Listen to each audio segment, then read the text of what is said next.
Rated M for mature. Sega.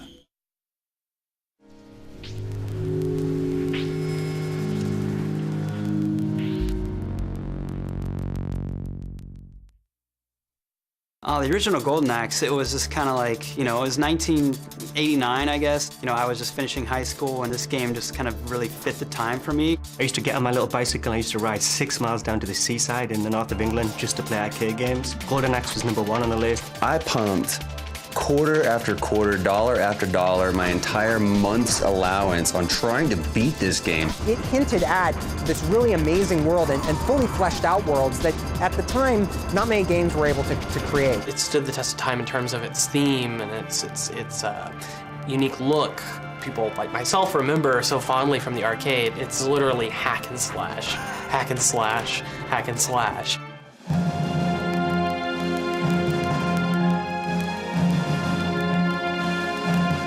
In an ancient world, a barbarian hero, a Viking dwarf, and an Amazonian warrior set out on a mission to save their king and queen from the evil Death Adder. This is the story of the classic side-scrolling adventure of Golden Axe, which first appeared in arcades back in 1989. Created by Makoto Uchida, the game would become one of Sega's most popular and beloved franchises. The team was very small, almost 2 programmers and 2 artists and 1 planner and 1 sound, just only 5 or 6 around that. A small team, and we made that by the 12 months. I really love the movie, any kind of movie, but the most favorite is the action movie. And I really love the Arnold Schwarzenegger's Conan. When I saw that, I really want to make a same as that kind of movie thing in the video game, especially the arcade video game, because I was a really fan of the arcade. The first time I went to college, I dropped out because there was a really good arcade at the mall just past my campus. And too many mornings, I would just drive right past the campus and go to the arcade and play Golden Axe. And it's one of those games where you just sit there and keep feeding the quarters until you beat it. I spent way too many quarters on that game, but Golden Axe always just seemed something special because I liked the medieval world more than anything else. The arcade game is the 3 minutes game. Within 3 minutes, we have to give player as much as possible fun things. Without that, they just stop to play after 3 minutes and never play again. The pacing of it, I think, works so well. It goes from like one encounter to the next, one battle to the next, and the game's music is really good, really catchy. I think anyone who's played it can still do the tune for you. The basic concept design for one of my artists. He drew the great background and also character, and at that time, he is right on one of the beasts in the Auto Beast.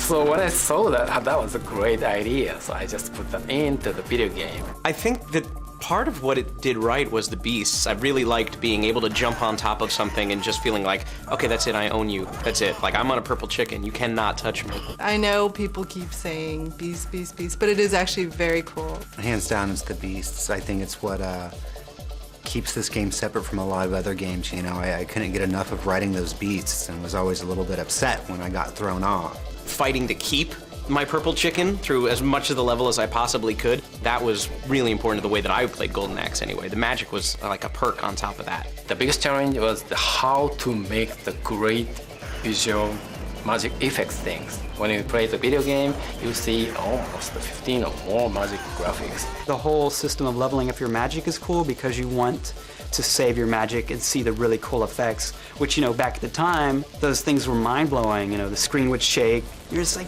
yeah, that kicks so much ass. When I go to the arcade and I see my game in the arcade, kids playing the game and just totally fun face. That was awesome, great experience for me. And I thought, oh, I never stopped to make the video game. The introduction of the Sega Genesis in 1988 ushered in a new era for Sega, establishing the game maker in the Japanese home console arena. But with the system set to launch a year later in North America, Sega needed a killer application to cement their presence across the Pacific. To this end, Sega turned to their arcade success and the easy-to-play yet difficult-to-master experience of Makoto Uchida's Golden Axe. Expanding on the beat-em-up genre with the introduction of hack-and-slash gameplay, Golden Axe quickly became the game for owners of the Sega Genesis and firmly established Sega as a major player in the video game realm. It was really the first time on a console you were able to play what you were also able to play in the arcades. And if you think about it, I mean, now people play the consoles, there's no question that it's the top-notch graphical quality. But for a long time, there was this huge gap between what you'd go to the arcade to play. And to be able to come home and play on your Genesis this game that was so similar to what you were playing in the arcade was really amazing. When Golden Axe came out for Genesis, I was like, oh, I can save all my quarters. And then I didn't. I wound up playing it in both places anyway. I showed that to my parents, and parents was really surprised. They didn't know the game itself, and also they didn't know what kind of game I made. Inevitably, the success of Golden Axe led to the creation of several sequels and spin-offs. However, none of the games were able to capture the glory of their predecessor.